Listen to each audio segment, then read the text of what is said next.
तो स्वागत है आपका मेरे YouTube चैनल मार्केट मेनिया में।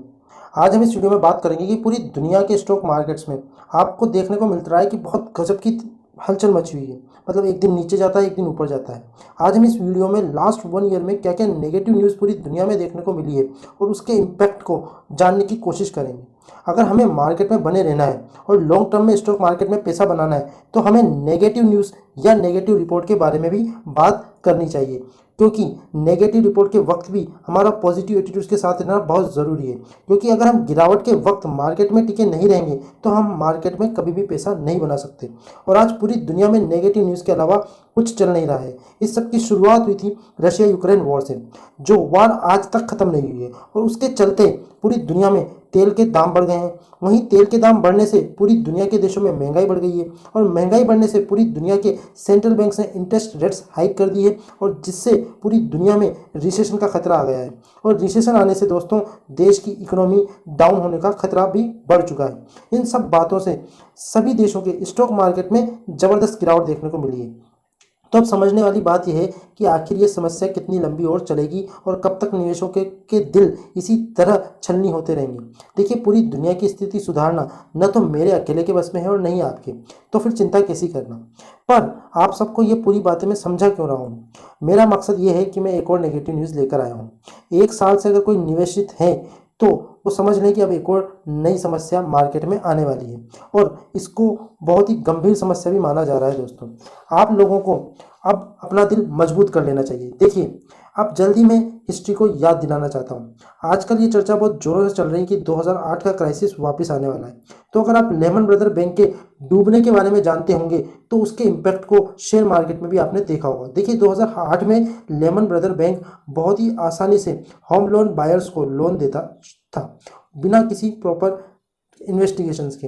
और उस टाइम पर एक गलतफहमी मार्केट में बहुत जोरों से पनप रही थी कि प्रॉपर्टी की रेट्स हमेशा बढ़ती ही रहेगी और ये कभी कम होने नहीं वाली। और इसी गलतफहमी के चलते बैंक ने बहुत ज़्यादा लोन कम शर्तों पर और बहुत आसानी से सब प्राइम लोगों को दे दिया और प्रॉपर्टी की एक्चुअल वैल्यू से भी ज़्यादातर लोन बांट दिया। मतलब बैंक्स जो एक्चुअल प्रॉपर्टी की वैल्यू होती है ना, जैसे सपोज करो 100 रुपये, तो 110% तक का भी लोन दे दिया, मतलब 110 रुपये तक का लोन भी दे दिया। फिर जब प्रॉपर्टी की सप्लाई मार्केट में बहुत ज़्यादा हो गई और डिमांड बहुत कम हो गई तो प्रॉपर्टी की रेट्स डाउन होने लगी। और जो भी लोग प्रॉपर्टी मार्केट का बिजनेस करते थे या प्रॉपर्टी डीलर थे, आप कह सकते हैं यूएसए में, उन्हें लॉस उठाना पड़ा। अब जब इस मार्केट में उन्हें लॉस उठाना पड़ा तो जाहिर सी बात है उन्होंने लोन लेकर के बिजनेस कर रखा होगा तो उन्हें ईएमआई देने में भी असमर्थता हो गई। और जब वो ईएमआई नहीं चुका पाए तो बैंक ने उनकी प्रॉपर्टी सीज कर ली। अब बैंक ने उनकी प्रॉपर्टी तो सीज कर ली, पर उस प्रॉपर्टी का बैंक करेगा, क्योंकि बैंक का काम प्रॉपर्टी बेचना नहीं है। बैंक का काम जो है लोन से पैसा कमाना है। मतलब बैंक खुद का कोई पैसा नहीं होता, पैसा उधारी पे लेता है और उधार में देता है और जो ब्याज आता है उससे बैंक पैसा बनाता है। तो बैंक का उस प्रॉपर्टी का क्या करे, प्रॉपर्टी की ऑलरेडी मार्केट में बहुत ज़्यादा सप्लाई थी और सब प्राइम क्राइसिस होने के बाद ये और ज़्यादा हो गई। तो हुआ क्या कि बैंक अपना जो है प्रॉपर्टी को बेच नहीं पाया, प्लस वहाँ जिन लोगों ने बैंक में पैसा डिपॉजिट करके रखा था वो अपना पैसा मांगने लग गए। तो इसी चक्कर में बैंक कोलैप्स कर गया क्योंकि उसके पास देने के लिए कुछ नहीं बचा और सिवाय प्रॉपर्टी के। तो ये सब पूरा क्राइसिस हुआ था। वैसा ही एक क्राइसिस या उससे मिलता जुलता हम कहें तो क्राइसिस आ गया है और इसे बिल्कुल 2008 के क्राइसिस की तरह ही देखा जा रहा है। आज हम इसकी बात इसीलिए कर रहे हैं क्योंकि ऐसी ही समस्या फिर से वापस आने वाली है।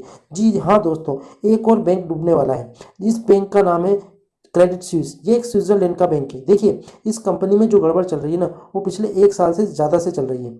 और आप देख सकते हैं कि क्रेडिट स्विस का शेयर लास्ट 1 ईयर में 70 से 80% तक गिर चुका है।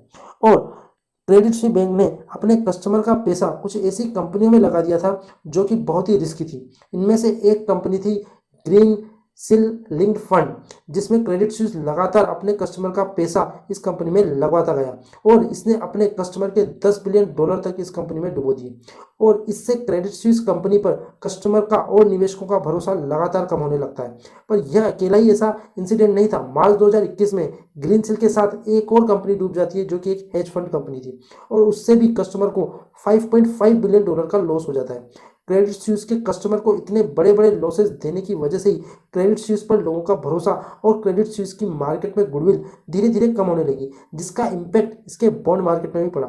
मतलब अब क्रेडिट स्विस कंपनी को फंड मिलना काफ़ी मुश्किल होने लगा और कंपनी बॉन्ड्स के थ्रू फंड रेस करना भी चाहती थी तो भी उसको कोई फंड देना नहीं चाहता था, या फिर लोन अगर देना भी चाहता था तो बहुत हाई रेट पे मिलता था। तो कुल मिलाकर क्रेडिट स्विस कंपनी की हालत दिन ब दिन खराब होती गई और यह कंपनी जल्द ही डूबने के कगार पर पहुंच गई।